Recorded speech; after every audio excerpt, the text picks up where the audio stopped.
Well, I was lucky today. I found a petrol station where I could actually fill up my tank. It was a service station on the M4, but anywhere outside of a motorway you won't be able to get petrol at the minute because the tanks have been emptied.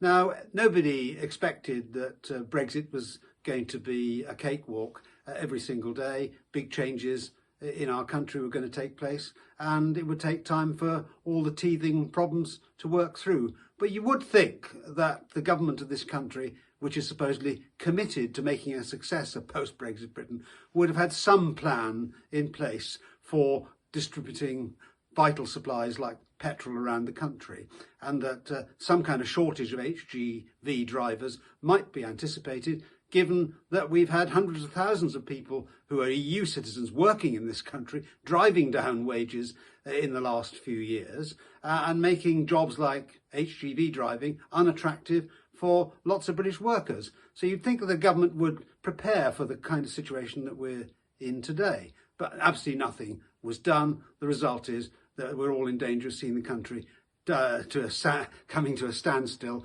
simply because of a failure to plan. And, this Conservative government really is a bit of a joke in so many ways.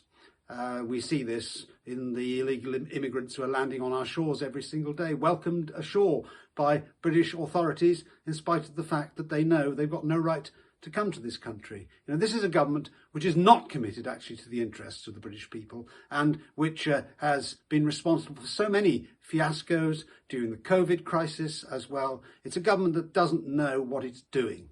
And UKIP, therefore, is vitally necessary in order to provide a corrective to an incompetent Conservative government and, of course, a totally useless Labour Party that is now quite obviously devoted to the interests of other countries, not our own country. We have got a leader of the Labour Party who is totally out of sync with the feelings of ordinary people. He's a bit different from Jeremy Corbyn. At least he doesn't look as dishevelled, but his political opinions are just as unacceptable to ordinary people as his predecessor.